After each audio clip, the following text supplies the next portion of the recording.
পুরসভার নির্দেশিকার পরও শিলিগুড়িতে সব সাইনবোর্ড এখনো বাংলাতে হয়নি। সোমবার ছিল 19শে মে, বাংলা ভাষা শহীদ দিবস। এই বিশেষ দিনে অসমের শিলচরে বাংলা ভাষার জন্য আন্দোলন করতে গিয়ে শহীদ হয়েছিলেন অনেকে। সেই শহীদদের প্রতি শ্রদ্ধা জানাতে সোমবার বাংলা ও বাংলা ভাষা বাঁচাও কমিটি শিলিগুড়ি বিধান মার্কেট অটো স্ট্যান্ডে এক অনুষ্ঠানের আয়োজন করে। বাংলা ভাষার জন্য লড়াই করতে গিয়ে 19শে মে যারা শহীদ হয়েছিলেন তাদের প্রতি শ্রদ্ধা জানিয়ে এদিন আয়োজকরা বলেন, বাংলার সর্বত্র বাংলা ভাষার ব্যবহার বাধ্যতামূলক করতে হবে। বাংলা ভাষাকে অবহেলা করা চলবে না। শিলিগুড়ি পুরসভা এবছর পয়লা বৈশাখের আগে ঘোষণা করে যে শিলিগুড়ির সর্বত্র সাইনবোর্ডগুলোতে বাংলা ভাষার ব্যবহার করতে হবে বাধ্যতামূলকভাবে। কিন্তু শিলিগুড়ির সেবক road, Bardhaman road, Nayabazar, Khalpara, SF road সহ অন্যত্র পরিদর্শন করলে কিন্তু এই ছবি দেখা যায় না। এখনো বহু মানুষ পুরসভার নির্দেশিকা মেনে সব সাইনবোর্ডে বাংলা ভাষার ব্যবহার করছে না।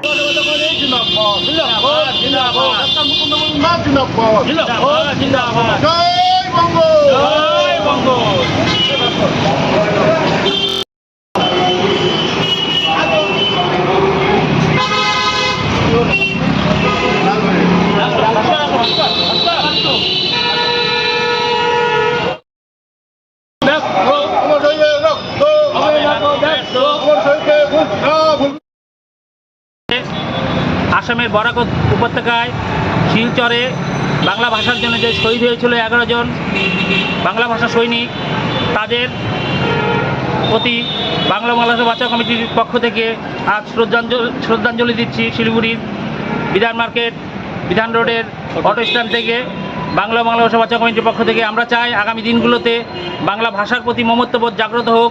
প্রত্যেকে স্কুল, কলেজ, সমস্ত জায়গায়, English medium school, Hindi medium school, সমস্ত জায়গায় বাংলা ভাষা কম্পালসারি করা হোক এবং শিলিগুড়ির প্রত্যেকটা সাইনবোর্ডে যেন বাংলা ভাষা থাকে এবং আগামী দিনগুলোতে যাতে বাংলা ভাষার জন্যে আমরা নিবেদিত প্রাণ হই।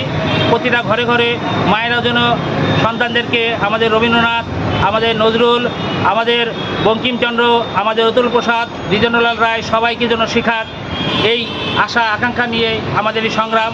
আমরা ভাষার জন্য সংগ্রাম করি, মাটির জন্য সংগ্রাম করি এবং সংস্কৃতির জন্য সংগ্রাম করি। বাংলা ভাষা বাঁচাও কমিটি এই সংগ্রামে ছিল, আছি, থাকবে।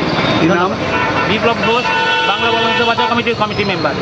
আছে এখানে আছে আমাদের প্রচার সচিব শ্রী মহেশ্বর বর্মন, আছে মধুসূদন সেন, আছে মনোরঞ্জন পাল, আছে ভাস্কর মজুমদার এবং মৃত্যুঞ্জয় মজুমদার।